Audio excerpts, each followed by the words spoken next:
कि मातृभाषा से ही हमारी पहचान जुड़ी हुई होती है। मातृभाषा हमें गौरव का हमेशा अनुभूति देती रही है।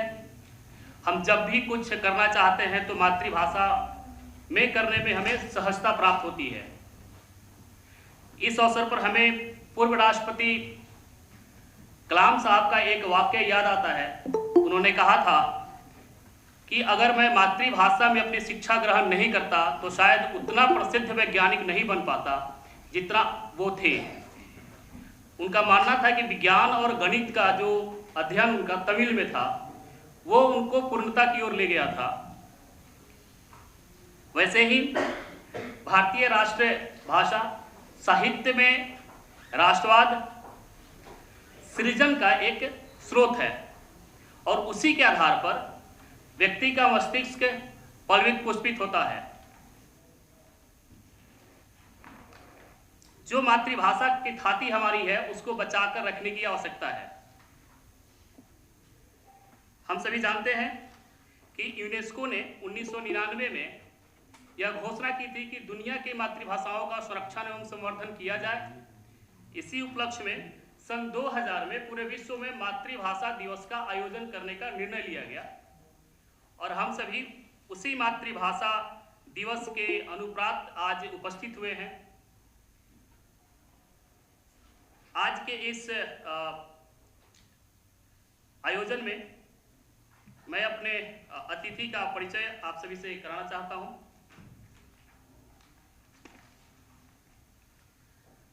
प्रोफेसर डॉक्टर हरमहेंद्र सिंह बेदी जी, आप केंद्रीय विश्वविद्यालय धर्मशाला में माननीय कुलाधिपति के पद पर अपने दायित्वों का निर्वहन कर रहे हैं।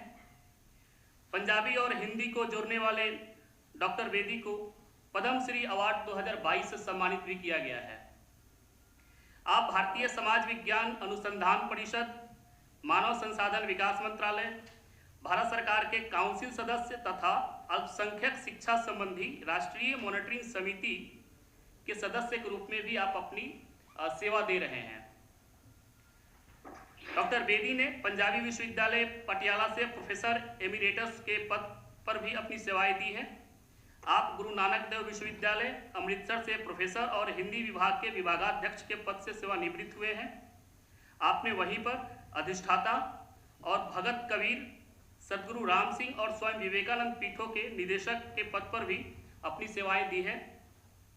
आपको अनेक क्षेत्रीय पुरस्कार के साथ मुख्य रूप से भारत के राष्ट्रपति द्वारा हिंदी सेवी पुरस्कार तथा पंजाब सरकार द्वारा शिरोमणि हिंदी साहित्यकार से भी सम्मानित किया गया है। आपको नवीन शिक्षा नीति का जो ड्राफ्ट किया गया उसके लिए जो अखिल भारतीय स्तर पर भाषा परिषद के विशेषज्ञों की एक समिति बनाई गई थी, उस समिति का माननीय सदस्य रहने का भी आपको गौरव प्राप्त है। आपके माध्यम से पंजाब की जो साहित्यिक गतिविधियां हैं वो हिंदी साहित्य में प्रमुखता से शामिल हुई हैं। आपने श्रद्धाराम फिलौरी पर 3 खंडों में शोध कार्य किया है और वो एक अपने आप में दस्तावेज का काम करता है। आपने प्रमुख हिंदी पत्र पत्रिकाओं में आप नियमित लेखक हैं, उसके लिए लिखते रहते हैं। आपके कवि हृदय, व्यक्तित्व और प्रभावी वक्ता गुण से हम सभी मंत्रमुग्ध होंगे, ऐसा मुझे विश्वास है। हम आपको पाकर आज गौरवान्वित हैं। हमारे साथ केंद्रीय प्रदेश के सभी निजी एवं राजकीय विश्वविद्यालय के कुलपति, कुलसचिव, अधिष्ठाता और विभागाध्यक्ष ऑनलाइन मोड में हमारे साथ जुड़े हुए हैं। हम सभी का स्वागत करते हुए आज के मुख्य वक्ता, विषय प्रस्तुता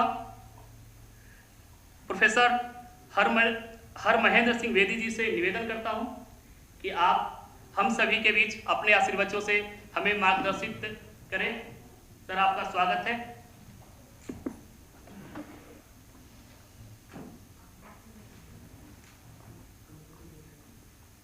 परमादरणीय कुठियाला जी, विद्वतजन और इस वेबिनार से जुड़े विद्वान दोस्तों, सबसे पहले तो मैं आप सबको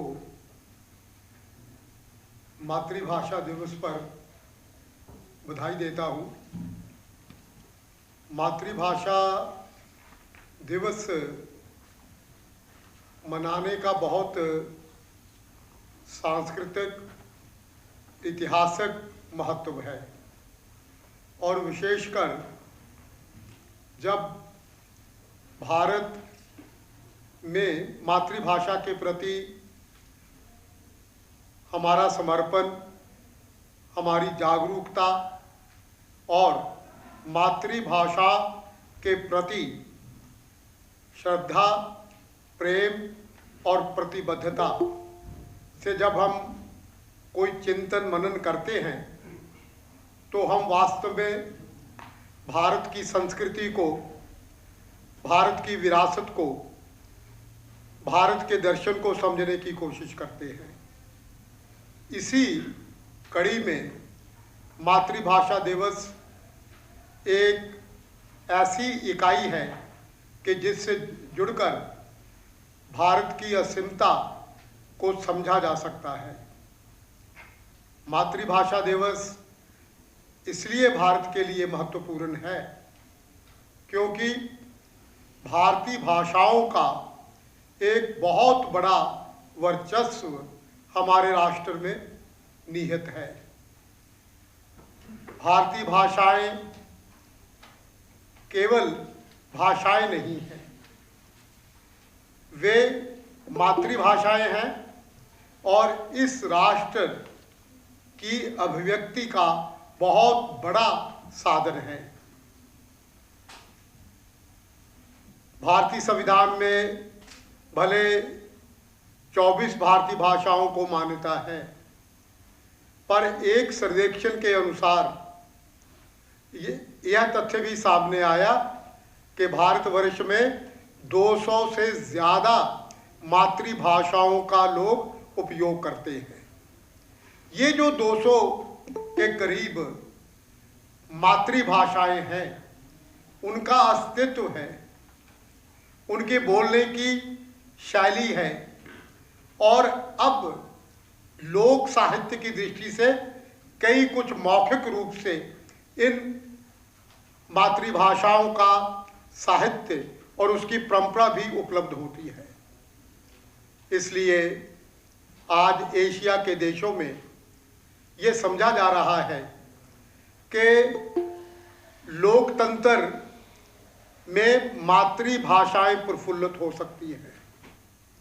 एशिया के देशों में ये समझा जा रहा है, जो अविकसित देश हैं वो इस मान्यता के साथ भी जुड़ गए हैं कि मातृभाषा का विकास राष्ट्रीय विकास से जुड़ा हुआ है। प्रोफेसर एलन बहुत बड़े समाजशास्त्री हैं। उन्होंने एशिया के देशों का इतिहास लिखा और एशिया के देशों का इतिहास लिखते समय जो विकसित राष्ट्र हैं और जो राष्ट्र विकास कर रहे हैं, उन्होंने एक निष्कर्ष निकाला कि अगर विकसित हो रहे देश, खास करके एशिया के देश, अगर अपनी मातृभाषा की ज्ञान संपदा के साथ जुड़ते हैं तो उन देशों के विकास की रेखा बहुत ऊंचाइयों को स्पर्श करेगी। और इसलिए आज आप देखिए कि दक्षिण एशिया के देशों में मातृभाषा के प्रति एक नई चेतना जाग रही है और ये जो नई चेतना का प्रारूप है, ये भारतवर्ष से वो ग्रहण कर रहे हैं। अभी नई शिक्षा नीति की बात हुई, मुझे भी उस समिति में रहने का मौका मिला। तो आज एशिया के देश क्या कह रहे हैं? वो कह रहे हैं कि भारत पहली बार अपनी शिक्षा नीति के साथ मातृभाषाओं के माध्यम से जुड़ रहा है और यूएनओ ने, संयुक्त राष्ट्र संघ ने इसे रेखांकित करते हुए कहा कि मातृभाषाओं का विकास पूरे दक्षिण एशिया के देशों में ज्ञान की एक नई परंपरा चला सकता है। अब ये जो मातृभाषाएं हैं, इनकी भूमिका क्या होगी? इनकी बहुत महत्वपूर्ण भूमिका है। मातृभाषा दिवस भी आप देखिए कि हमारे साथ जिस देश का बहुत गहरा शताब्दियों का रिश्ता है, उसी भाषा में से ये चेतना पैदा हुई बंगला, और पूर्व संयुक्त राष्ट्र संघ ने इसे अपनाया, और अपनाने के बाद जो संयुक्त राष्ट्र संघ ने अपना चैप्टर तैयार किया भाषा का, और उसमें 3 बातों पे बल दिया। पहली बात यह है कि जो एक समुदाय है जिस भाषा का उपयोग करता है, उस भाषा के साथ सामाजिक, सांस्कृतिक, ऐतिहासिक सारे का सारा जो एक विकास का क्रम है, उस भाषा के माध्यम से विश्व के सामने आना चाहिए। दूसरी शर्त उन्होंने रखी कि प्रत्येक व्यक्ति को अपनी मातृभाषा का उपयोग करने का, उसमें लिखने का, और एक राष्ट्रीय जो मुख्य धारा है उसके साथ रिश्ता स्थापित करने का अधिकार देना चाहिए। और तीसरी बात उन्होंने ये रखी कि मातृभाषा, प्रत्येक जो राष्ट्र अपनी शिक्षा नीतियां बनाता है, उस शिक्षा नीति में मातृभाषा को भी केंद्र में रखना चाहिए। जब नई शिक्षा नीति का तैयारी की जा रही थी, तो वहाँ बार बार ये सवाल उठते थे कि भारतीय भाषाओं का, फिर मातृभाषाओं का, और फिर हिंदी भाषा के विषय में नई शिक्षा नीति हमें किस दिशा की ओर लेकर जाएगी। ये दिशा निर्धारित करने के लिए लगभग 300 पृष्ठों का एक मसौदा तैयार किया गया, और उसमें 2-3 बातें बड़ी खुलकर सामने आई जो बाद में नई शिक्षा नीति का हिस्सा भी बनी। पहली बात यह थी कि मातृभाषाओं को ज्ञान का माध्यम बनाया जाए, मीडियम बनाया जाए। और दूसरी बात जो बड़ी महत्वपूर्ण है मातृभाषाओं के रूप में, वह यह थी कि मौलिक लेखन मातृभाषा में करवाया जाए। उन्होंने कहा कि अनुवाद से नई शिक्षा नीति में मातृभाषाओं का जो वर्चस्व है, मातृभाषाओं का जो महत्व है, उसकी विलक्षणता है, वो शायद रेखांकित ना हो सके। और तीसरी इस बात पे बल दिया गया कि जो प्रारंभिक शिक्षा बच्चे को देनी है, वह मातृभाषा में, या बच्चा जिस परिवेश में रहता है, उस परिवेश में जो भाषा बोलता है, उस भाषा के माध्यम से बच्चे का परवरिश जिस भाषा में हुई है, उस परवरिश के साथ नई शिक्षा नीति उस बच्चे को भाषा ज्ञान प्रदान करे। ये 3 बड़े मुद्दे थे, और इन मुद्दों का एक इतिहास भी तलाशा गया। आप सब विद्वान हैं, मैं एक छोटी सी उदाहरण आपके सामने रखना चाहता हूँ कि भारतवर्ष में बहुत प्राचीन 2 विश्वविद्यालय थे, नालंदा और तक्षशिला। मैं तक्षशिला की बात करना चाहता हूँ क्योंकि वो हमारे अपने क्षेत्र का बहुत बड़ा विश्वविद्यालय था। यहाँ दक्षिण एशिया के विद्वान शिक्षा लेने आते थे, और शिक्षा भी ऐसी कि 1 दशक तक वे तक्षशिला यूनिवर्सिटी में रुकते थे। और शिक्षा क्या थी? चाणक्य जैसा महाविद्वान वहाँ पढ़ाते थे, और वहाँ पाणिनि जैसा जिसने संस्कृत का पहला व्याकरण रचा, वो भी अध्यापक थे। और इस पूरे माहौल में अभी पाकिस्तान में इस्लामाबाद के पास तक्षशिला विश्वविद्यालय का पूरा अवशेष निकल आए हैं, ढांचा निकल आया है। उसकी दीवारें, उसका प्रांगण, उसके कक्षाओं लगने वाले कमरे, और यहाँ तक कि सिलेबस भी निकल आया कि क्या पढ़ाया जाता था। और उस सिलेबस में एक बहुत बड़ी बात है। उस सिलेबस पे ये बात थी कि संस्कृत पूरे इस क्षेत्र उत्तरी भारत या और भी उसके आगे संस्कृत मातृभाषा थी लोगों की। इसके उदाहरण देने की जरूरत नहीं, क्योंकि आप देखिए कि ऋग्वेद यहीं पर रचा गया।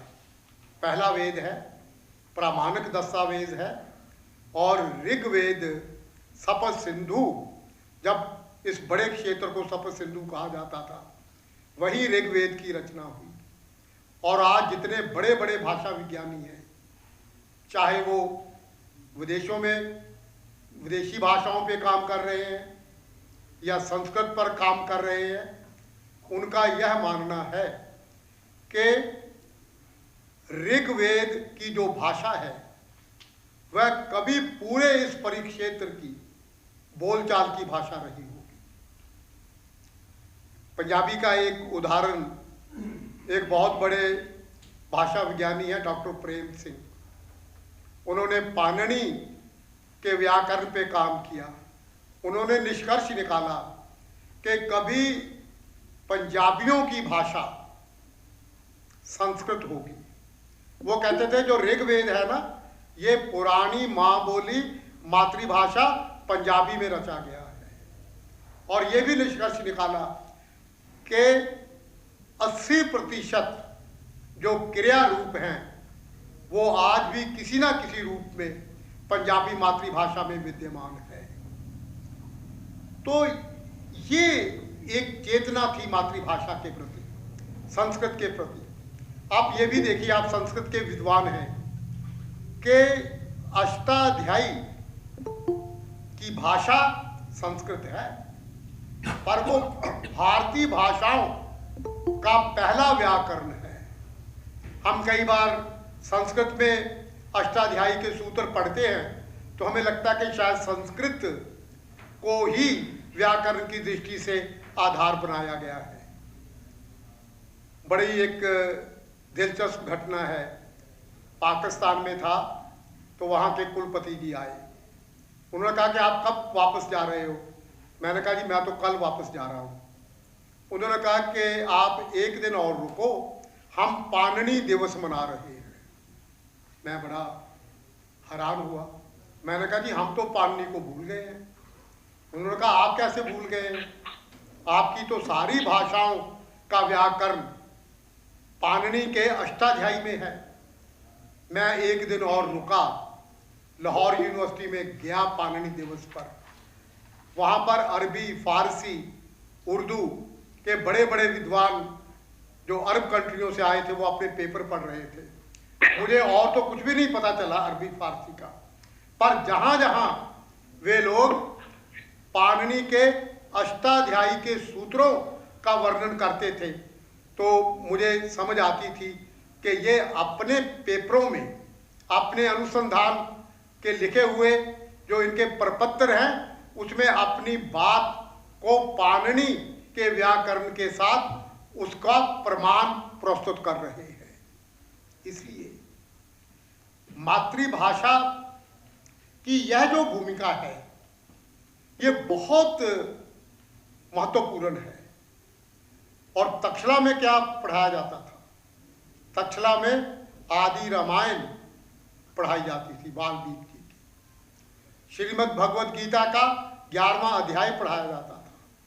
धम्मपद जो बुद्ध धर्म की बहुत बड़ी ग्रंथ है उसका अध्ययन करवाया जाता था।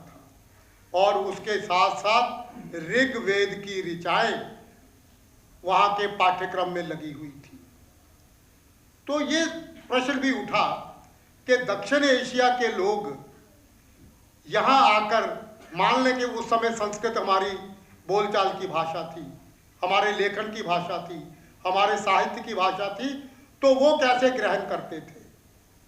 ये देखिए कि पूरे भारत का, पूरे उत्तरी भारत का इस परिक्षेत्र की प्रतिबद्धता क्या थी कि तक्षशिला में जो विद्वान आता था वो 2 साल पहले संस्कृत सीखता था, संस्कृत के व्याकरण का अध्ययन करता था, वो संस्कृत बोलनी सीखता था।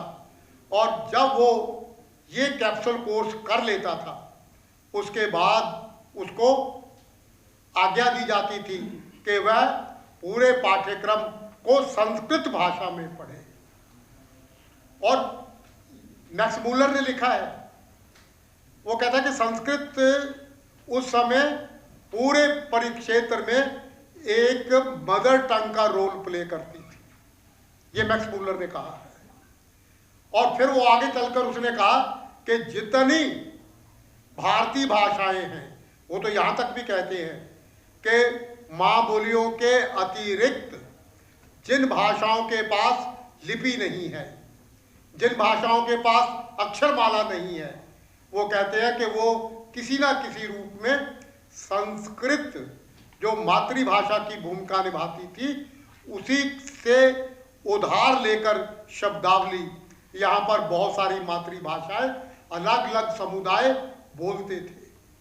और यहाँ तक जो संयुक्त राष्ट्र संघ की रिपोर्ट है, वो तो यहाँ तक कहती है कि जो आदिवासी जो वन्य जातियाँ हैं, जो पूरी तरह से लिपि का अक्षर ज्ञान उनको नहीं है, उनकी भाषाएं भी यूएनओ उनको मातृभाषा की श्रेणी में रखकर उन भाषाओं के ऊपर सोच समझ पैदा की जा रही है। इसलिए विश्व स्तर पर मातृभाषा का बहुत बड़ा महत्व है और तक्षशिला उसकी एक बड़ी ज्वलंत उदाहरण है। और एशिया के देश क्या कर रहे हैं? वो ये कर रहे हैं कि ऋग्वेद को केंद्र में रखकर वह दक्षिण एशिया की भाषाओं का अध्ययन कर रहे हैं। वो बार बार अपनी भाषा के जो मानदंड है वह ऋग्वेद और पाणिनि के व्याकरण के सूत्रों में ढूंढ रहे हैं।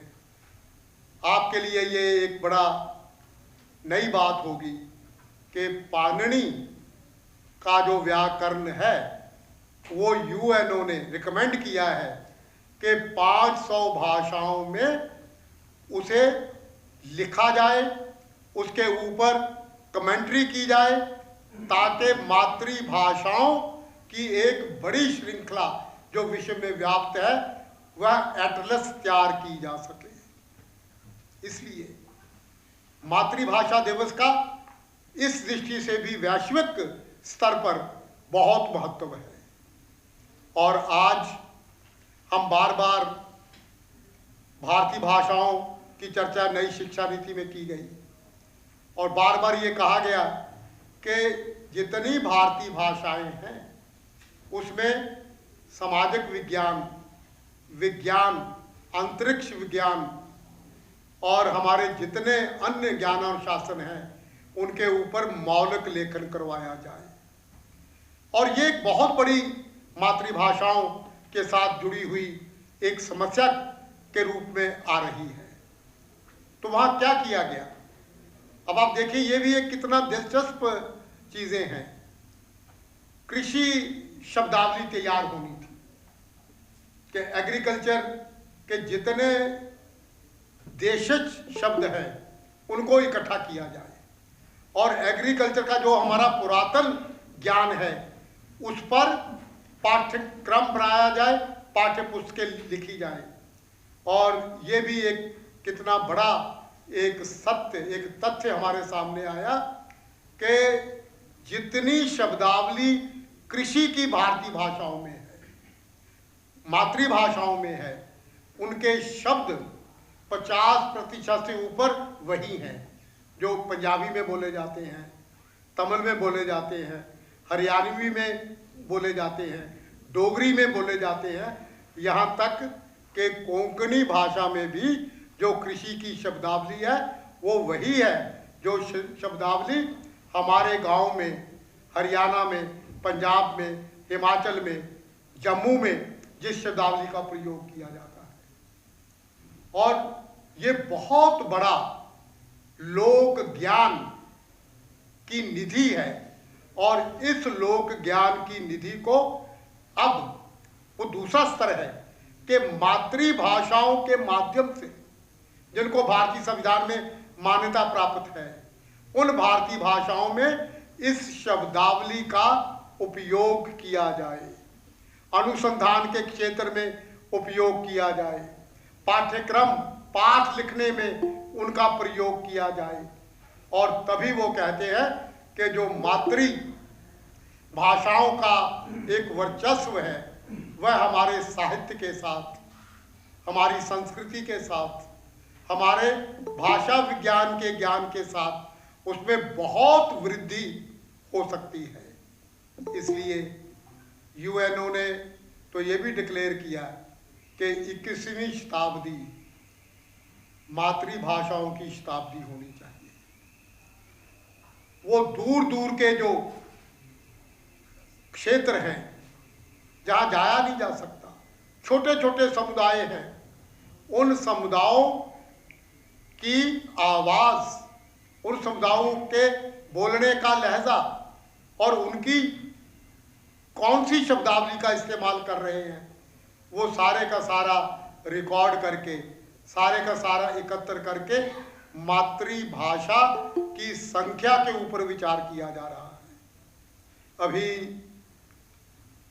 हमारे जो सांस्कृतिक कल्चरल मिनिस्ट्री है, उन्होंने एक बड़ा महत्वपूर्ण काम किया। उन्होंने बार बार संयुक्त राष्ट्र संघ ये कहते थे कि कुछ भाषाएं मर रही हैं, आने वाले दिनों में उन भाषाओं का अस्तित्व नहीं रहेगा। और ये भी कहा गया उसमें कि पंजाबी आने वाले 50 वर्षों में जिंदा नहीं रहेगी।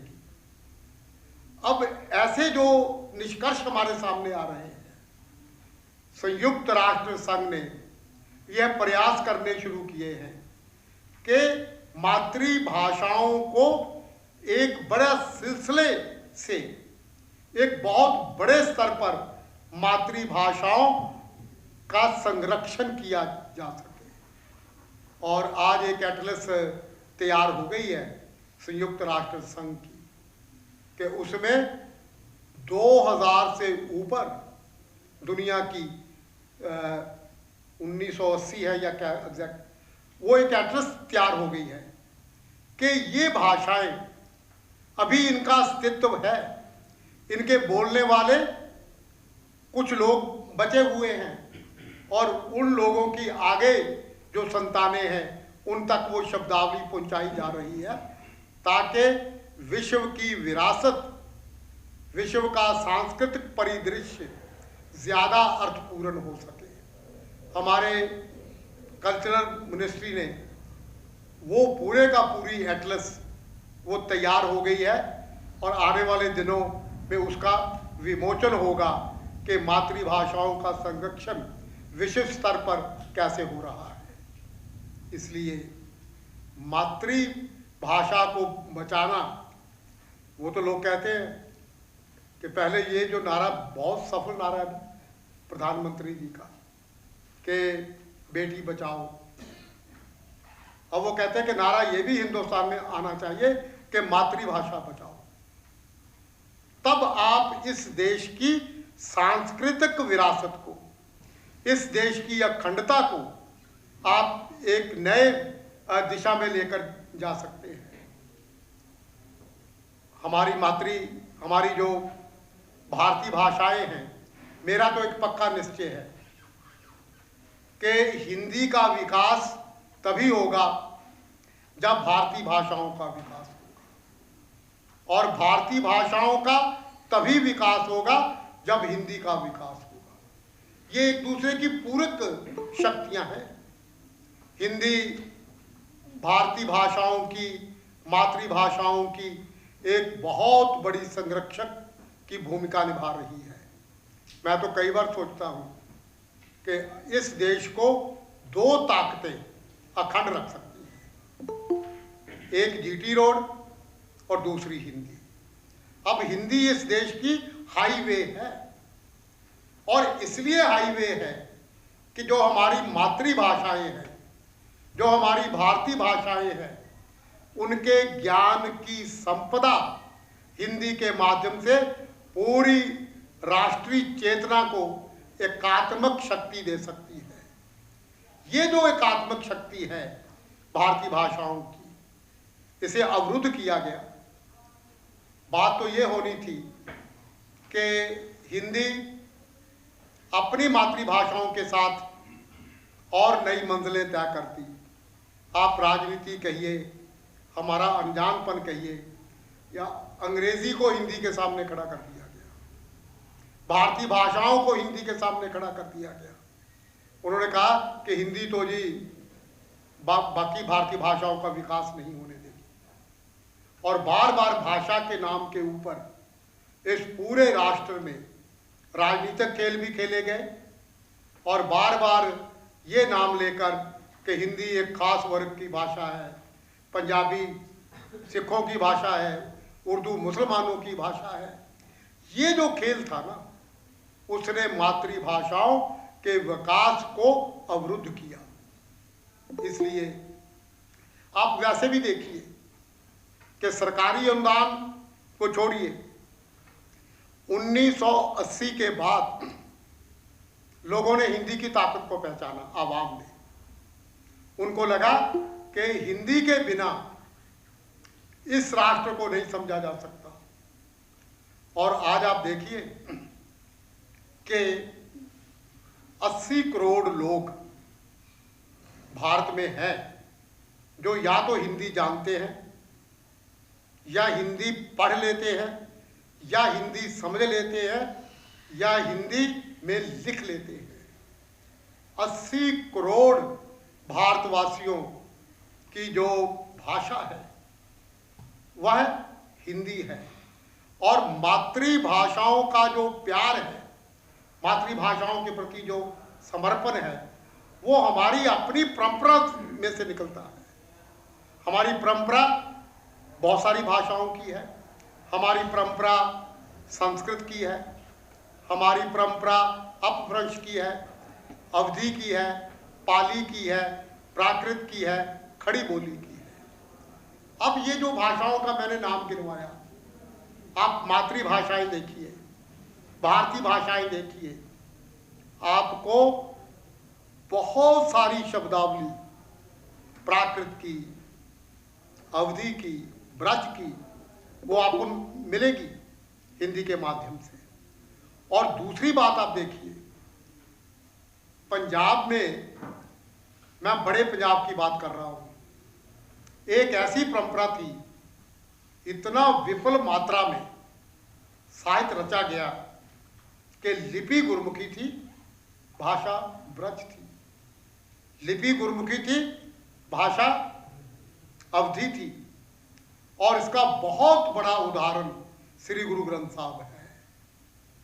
1604 में गुरु अर्जन देव जी 5वें गुरु ने गुरु ग्रंथ साहब का संपादन किया। गुरु ग्रंथ साहब का सर्वेक्षण देखिए, भाषा सर्वेक्षण देखिए। कुछ लोग कहते हैं कि जी 100 से ऊपर भाषाएं गुरु ग्रंथ साहब में हैं, पर एक प्रयोग देखिए कि पूरे गुरु ग्रंथ साहब में अलग अलग भारतीय भाषाओं के महापुरुषों की वाणी है। शेख फरीद 12वीं शताब्दी के कवि, फारसी के कवि, गुरु ग्रंथ साहब में शेख फरीद की वाणी है। जयदेव संस्कृत के कवि, जिन्होंने गीत गोविंद लिखा, जयदेव के पद गुरु ग्रंथ साहब में है। कबीर साहब के भक्तवाणी में सर्वाधिक भक्तों में वाणी कबीर साहब की है गुरु ग्रंथ साहब में। और आज जितने बड़े बड़े कबीर वाणी के विद्वान हैं, वो कहते हैं कि जो गुरु ग्रंथ साहब वाली वाणी है ना, ये सचमुच कबीर साहब की वाणी है। बाकी वाणियों में तो और लोगों की वाणी भी शामिल हो गई है। एक छोटी सी उदाहरण देखिए, स्वामी रामानंद, बहुत बड़े इस देश के दार्शनिक, भाषाविद, बहुत बड़े मध्यकाल के दार्शनिक महापुरुष, रामानंद जी के शब्द गुरु ग्रंथ साहब में हैं। ये भी एक बड़ी दिलचस्प बात है। आचार्य हजारी प्रसाद द्विवेदी को 12वीं शताब्दी का एक ग्रंथ मिला, संदेश रासक, अब्दुल रहमान का। उन्होंने उसका संपादन किया। पीताम्बर दत्त बड़थवाल हिंदी के बहुत बड़े विद्वान हैं, जिन्होंने हिंदी भक्ति स्कूल के ऊपर पहला शोध कार्य किया। बर्थवाल आचार्य हजारी प्रसाद द्विवेदी को कहा कि ये जो रचनाएं हैं ये स्वामी रामानंद की हैं, पर है हिंदी में। आचार्य हजारी प्रसाद द्विवेदी ने कहा कि वो तो संस्कृत की रचनाएं मिलती हैं स्वामी रामानंद की। खोज होनी शुरू हुई, करते करते उन्होंने कहा कि गुरु ग्रंथ साहब में जो स्वामी रामानंद के शब्द हैं वो हिंदी भाषा में है, तो आप उसको कसौटी बनाओ। एक शब्द गुरु ग्रंथ साहब का बतौर कसौटी रखा गया, उसकी भाषा, उसका शब्द चयन, उसका प्रारंभ, उसका अंत, उसका शिल्प, उसकी शैली। इस कसौटी के ऊपर स्वामी रामानंद के जो हिंदी के पद काशी नागरी प्रचारणी सभा में मिले और 75 पद हिंदी भाषा के अवधि और ब्रज उसमें मिली हुई, और कहीं कहीं पर संस्कृत शब्दावली, और ये निर्णय लिया गया कि गुरु ग्रंथ साहब वाला शब्द की शैली के ऊपर ये पूरी तरह से खरे उतरते हैं, और संपादन हुआ स्वामी रामानंद की हिंदी रचनाएं। हजारी प्रसाद द्विवेदी ने भूमिका लिखी। जो बात मैं कहना चाहता हूं, आचार्य हजारी प्रसाद द्विवेदी ने कहा कि उत्तरी भारत की जो बोली जाने वाली भाषाएं हैं, ये जो आपका पूरे का पूरा भक्ति साहित्य है, ये केवल यहां तक सीमित नहीं है। कितने निर्गुण संत, सगुण संत, उन्होंने अपनी अपनी वाणियां अपनी अपनी बोली में, अपनी अपनी मातृभाषा में रची। और आचार्य हजारी प्रसाद द्विवेदी ने कहा कि हिंदी साहित्य का बोलियों के आधार के ऊपर, मातृभाषाओं की बोलियों के आधार के ऊपर पुनर्मूल्यांकन किया जाए। और काशी नागरी प्रचारणी सभा ने 16 खंडों में हिंदी साहित्य का इतिहास लिखा, और प्रत्येक इतिहास में मातृभाषाओं में लिखा हुआ, बोलियों में लिखा हुआ जो भक्ति साहित्य था उसको भी उसमें रखा। और ये कहा गया कि पूरे हिंदुस्तान में जितनी बोलियां, जितनी भाषाएं बोली जाती हैं, वे सभी भक्ति आंदोलन की गति को तीव्र करने वाली बोलियां और मातृभाषाएं हैं। इसलिए हमने तो मातृभाषा की, माँ बोली की, भारतीय भाषाओं की इतनी बड़ी परंपरा है, हम वहां तक नहीं पहुंचे। हमने ऊपर ऊपर से सब कुछ लिया कि जो 4 जिलों में जो लिखित साहित्य है हमने इकट्ठा कर लिया। पर दोस्तों, इस देश का जो साहित्यिक विरसा है वो मातृभाषाओं के माध्यम से पूरे भारतवर्ष को सांस्कृतिक दृष्टि से एक बड़ा उपमहाद्वीप सिद्ध करता है। इसलिए आज एशिया के देश बार बार भारतीय भाषाओं में से, भारतीय बोलियों में से वो अपनी विरासत ढूंढ रहे हैं। और कितना बड़ा तक्षशिला विश्वविद्यालय का योगदान था कि जब वो लोग वहां से डिग्री लेकर जाते थे तो श्रीमद् भगवद गीता के श्लोक एक सर्टिफिकेट के रूप में उनको लिखकर दिए जाते थे। ऋग्वेद की ऋचाएं लिखकर दी जाती थी, और वो जाकर अपने अपने देशों में जाकर पुस्तकालयों में जमा करवाते थे। और स्वामी विवेकानंद जब शिकागो गए और उन्होंने जाकर हमारे महान ग्रंथों की चर्चा की, वेदों की, उपनिषदों की, श्रीमद् भगवद गीता की, तो लोग भागे पुस्तकालयों की ओर। मैक्स मुलर कहता है कि मेरे कानों में जैसे ये आवाज़ पड़ी, मैंने कहा ये तो हमारे पुस्तकालय में पड़ा हुआ साहित्य है। अब जो बात मैं अंडरलाइन करना चाहता हूँ, चाहे इंग्लैंड के विश्वविद्यालय थे, अमेरिका के विश्वविद्यालय थे, इन सभी ग्रंथों को मातृभाषा के सेक्शन में रखा हुआ था। कि ये हिंदुस्तान के लोग ये भाषा बोलते हैं, ये उनकी माँ बोली है, ये भारतीय भाषाओं का साहित्य है। तो इस दृष्टि से हमारे देश का जो एक साहित्यिक विरासत है, उस साहित्यिक विरासत को मातृभाषा के माध्यम से देखने की ज़रूरत है। और यूनेस्को जो संयुक्त राष्ट्र संघ की एक बॉडी है, वो पूरे भारतवर्ष का सर्वेक्षण कर रहा है ताकि भारतीय भाषाएं, मातृभाषाएं, हिंदी, संस्कृत और जो हमारी एक परंपरा रही है अवधी की, ब्रज की, अपभ्रंश की, वैदिक संस्कृत की, उनका जो पांडुलिपियों के रूप में साहित्य यहाँ पड़ा है, उनका एक सर्वेक्षण तैयार करके भारतीय उपमहाद्वीप की भाषाओं को एक मॉडल बनाया जा सके। और यूएन ने यह भी डिक्लेयर किया कि भारत के कारण 21वीं शताब्दी का पूरा विश्व मातृभाषा के बारे में अधिक जानकारी ग्रहण करना चाहता है। तो ये जो अधिक जानकारी है, हमें इसके प्रति जागरूक होने की ज़रूरत है। मैं कठियाला जी को बहुत पूरा हक है कि वो मातृभाषा दिवस मनाए, क्योंकि इस हमारे पूरे क्षेत्र में जो भूमिका मातृभाषाओं की रही है वह बहुत महत्वपूर्ण है।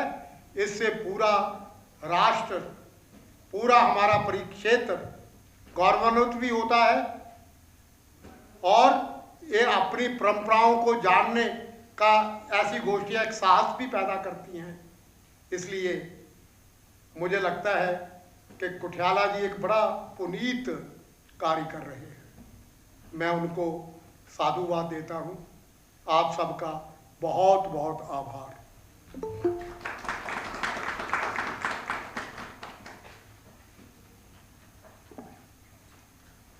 आज के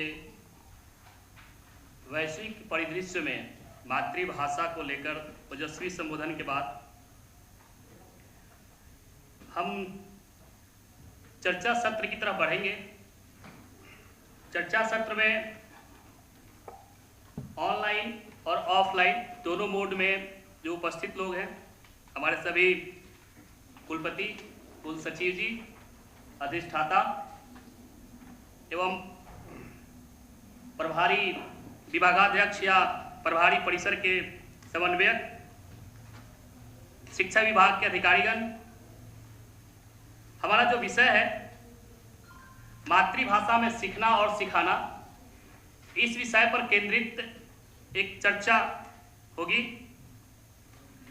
चर्चा से पहले हम सभी को यह अवसर उपलब्ध हुआ है, अवसर मिला है कि हम अपने अतिथि का सम्मान करें। हमारे जो मुख्य वक्ता प्रोफेसर वेदी साहब हमारे बीच उपस्थित हैं। श्रीमती गुरुनाम कौर वेदी जी हमारे बीच उपस्थित है। हम अपने दोनों अतिथि का सम्मान करेंगे। सम्मान के पश्चात चर्चा सत्र होगा जिसमें ऑनलाइन और ऑफलाइन मिश्रित एक चर्चा होगी, जिसमें हम तय करेंगे आज की इस संगोष्ठी को लेकर अपनी अपनी बात रखेंगे। और बात रखने से पहले अपना परिचय, संस्थान का परिचय रखेंगे।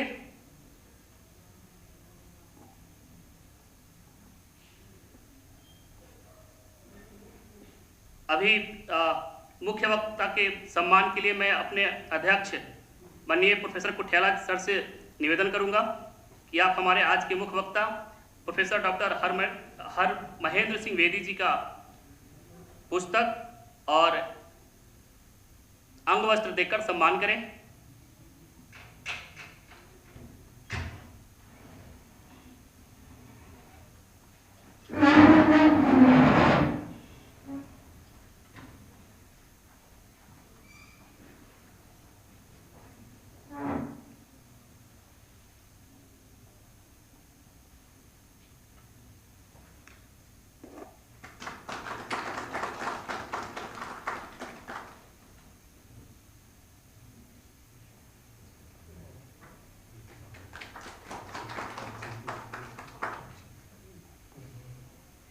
माननीय अध्यक्ष महोदय से निवेदन कि आप हमारे बीच उपस्थित श्रीमती गुरनाम कौर वेदी जी का भी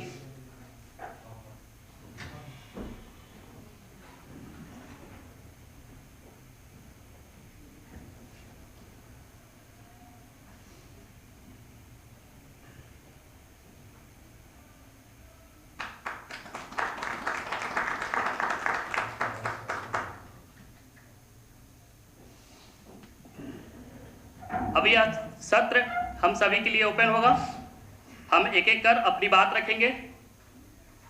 इस सत्र में अपने संस्थान का नाम के साथ अपना परिचय देंगे और फिर अपनी बात संक्षिप्त में रखेंगे।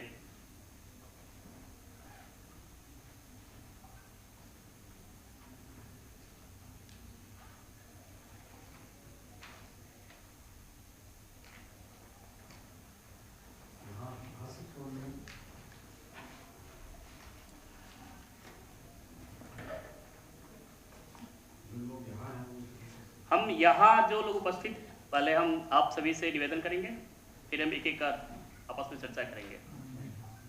जी, पंकज शर्मा, अंग्रेजी विभाग, चौधरी देवलाल विश्वविद्यालय सिरसा से हूँ मैं। और दो एक बातें, वेदी साहब का धन्यवाद, बड़ी अच्छी और बहुत ज्ञानपूर्वक बातें उन्होंने की, लेकिन इन बातों से जुड़ी कुछ एक बातें मुझे लगता है कि जरूरी हैं समझनी। खासतौर पे भाषा के पठन पाठन की बात करें या भाषा के विस्तार की बात करें या भाषा को संवाद की भाषा तक लाने की बात अगर हम करें, तो मुझे लगता है कि आज जो टेक्नोलॉजिकल चेंजेस आ रहे हैं, तकनीक में, टेलीकम्युनिकेशन में, दूरसंचार में जो परिवर्तन आ रहे हैं, कंप्यूटर से जनित, बाइनरी से जनित एप्लीकेशंस तक की जो बात हम कर रहे हैं, मुझे लगता है कि मातृभाषा के प्रचार प्रसार में एक बड़ा स्टम्बलिंग ब्लॉक, जो एक बड़ी अवरोध है, वो मुझे लगता है कि टेक्नोलॉजी से भी ना होना है। अंग्रेजी पूरी दुनिया में यूनिवर्सल भाषा के नाम पे कह के प्रस्तुत की जा रही है। अंग्रेजी का इतिहास, जहाँ तक मेरा ज्ञान है, 700 साल से ज़्यादा पुराना नहीं है। दूसरी तरफ ऐसी भाषाएं हैं जो कम से कम 7000 साल से अस्तित्व में हैं। संस्कृत की बात हम करें या और भी, लैटिन भी है, लेकिन वो भाषाएं आज नहीं अगर आगे आ पा रही हैं, तो उसके पीछे बड़ी वजह तकनीकी कारण है कि पिछले 30 साल में ग्लोबलाइजेशन का जो सोशो इकोनॉमिकल कॉन्सेप्ट उभर के आया है, फिर भाषा का जो ज्ञानार्जन नहीं, धनार्जन से संबंध हो गया है, पढ़ने पढ़ाने की परिधियों में जो बंद के भाषा रह गई है, और वो सारी चीज़ इकोनॉमी के एक टेक्नोलॉजिकल कॉन्सेप्ट में बन के रह गई है। मुझे व्यक्तिगत तौर पे ये लगता है, जहाँ तक मेरी सोच है, कि जब तक तकनीकी रूप से सुदृढ़ नहीं किया जाएगा इन भाषाओं का प्रचार प्रसार, इनकी एक्सेप्टेबिलिटी जब तक तकनीकी प्लेटफॉर्म्स पे नहीं होगी, तब तक हमें दिक्कत आएगी, परेशानी होगी, और इनकी जो ये गति है एक्सटिंक्ट होने की, ये बढ़ेगी बजाय कम होने की। धन्यवाद। बहुत अच्छी आपकी टिप्पणी है।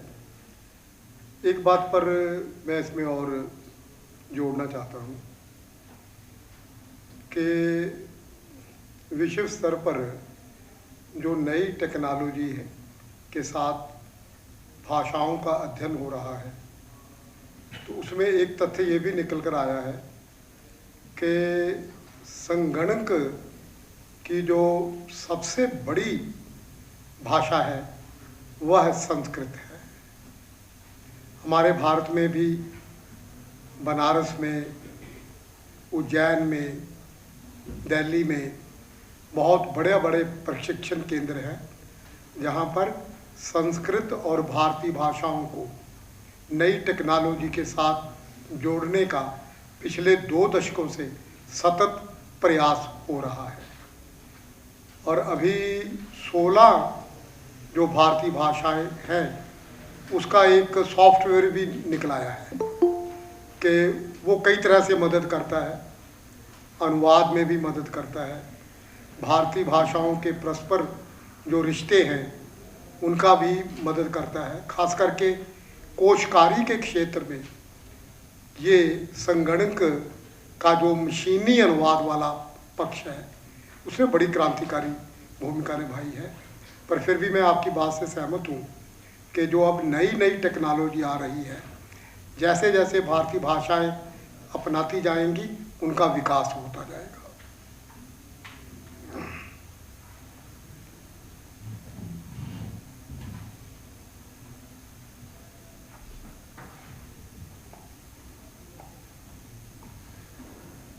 मैं डॉक्टर सोमेश्वर दत्त, पूर्व निदेशक हरियाणा संस्कृत अकादमी, संस्कृत भारती का वर्तमान में प्रांत का उपाध्यक्ष भी हूँ और सरकारी प्राध्यापक के नाते कार्यरत हूँ। प्रोफेसर साहब से अनौपचारिक वार्तालाप भी जब कर रहे थे तब भी और अब भी जो इन्होंने बताया, मैं संस्कृत का व्यक्ति हूँ, मैं बहुत जानता हूँ, लेकिन आपने जिस प्रकार से विषय प्रस्तुतिकरण किया मैं आपसे बहुत प्रभावित हुआ हूँ। मैं संस्कृत के व्यक्ति होने के नाते कुछ आपके समक्ष दो चार बातें रखना चाहूँगा। जैसे प्रोफेसर साहब ने बताया कि संगणक दृष्टि से, यानी कंप्यूटर की दृष्टि से संस्कृत बहुत अच्छी भाषा है। वास्तव में क्या है कि संस्कृत वैज्ञानिक भाषा है जी। उसको हम जो बोलते हैं वही लिखते हैं, जो लिखते हैं वही बोलते हैं, यानी उच्चारण और लेखन में एक जैसी है, उसमें अंतर नहीं आता। उसमें साइलेंट शब्द इस प्रकार के नहीं होते जो अंग्रेजी में अक्सर होते हैं। आप सब विद्वान, इसलिए बहुत विस्तार में उसको बताने की जरूरत नहीं है। नॉलेज शब्द है, इस प्रकार के शब्द हैं अंग्रेजी में जिनमें के को हम कहीं बोलते ही नहीं है, लेकिन संस्कृत में ऐसा नहीं है। अब जिस प्रकार का ये आगे ट्रेंड, एक आग्रह बनाने की बात है, आग्रह यदि बनता है तो इस भाषा को हम अंतर्राष्ट्रीय स्तर तक आगे बढ़ा सकते हैं। दूसरा इसमें क्या है कि जो संस्कृत के वाक्य बोले जाते हैं उनके बारे में कुछ लोगों ने बताया है कि अक्षर जो है ना, नए अक्षर इति, अक्षर कभी समाप्त नहीं होता। हमने जो उच्चारण किया है वो कभी समाप्त नहीं होगा, वो ध्वनि जो हमारी वो ऊपर चलती चली जाएगी। तो कुछ ऐसे तथ्य भी लोगों ने ध्यान करवाए हैं कि जब ऐसी खोज की गई तो पुराने जो वाक्य पकड़े गए, उन वाक्यों में जो संस्कृत में बोले गए वाक्य थे उनके अर्थ तो पकड़ में आ रहे हैं, अन्य के अर्थ पकड़ में नहीं आए। इसका मैं कारण बताना चाहूँगा कि संस्कृत में जो वाक्य बोले जाते हैं उनके साथ विभक्तियाँ लगती हैं। उन शब्दों को, यानी पद जिसको बोलते हैं, उन पदों को हम आगे करें या पीछे करें, उससे अंतर आने वाला नहीं है। राम ने रावण को मारा, राम है रावणम, इस तरह से हम बोलते हैं। तो उसमें जब क्या है कि संस्कृत में तो ये राम है रावणम, वो रावणम पहले आए चाहे राम पहले आए, उसमें दोनों का अर्थ वही रहने वाला है। लेकिन हिंदी में हम आगे पीछे कर देंगे तो रावण को राम ने मारा या रावण ने राम को मारा, ऐसा अर्थ भी बन सकता है। तो ये बहुत अंतर इसमें है, लेकिन संस्कृत भाषा में ऐसा नहीं है, इसलिए इसको वैज्ञानिक भाषा भी कहा जाता है। दूसरा, प्रोफेसर साहब ने कहा कि 14 माहेश्वर सूत्र हैं जो पाणिनि ने बोले, उनमें पूरा का पूरा व्याकरण समाहित है। और एक बहुत ही बड़ा जो अष्टाध्यायी है, अष्टाध्यायी के जो सूत्र हैं उनमें पूरा व्याकरण बन गया है। तो वैज्ञानिक भाषा जब हम बोलते हैं तो इस कारण से हम इसको वैज्ञानिक भाषा बोलते हैं। आग्रह है कि इसका कुछ संरक्षण इसको मिले सरकारी आधार पर, सामाजिक आधार पर, तो इस भाषा के मुकाबले में अन्य कोई भाषा नहीं रुक सकती। दूसरा, ये भी हम सबको गर्व है, होना भी चाहिए कि ये सब भाषाओं की जननी है, सब भाषाएं इसी से निकली। और इसमें मज़ेदार रोचक बात यह है कि जो स्थानीय भाषाएं हैं वो अधिक संस्कृत के समीप है तुलनात्मक हिंदी के।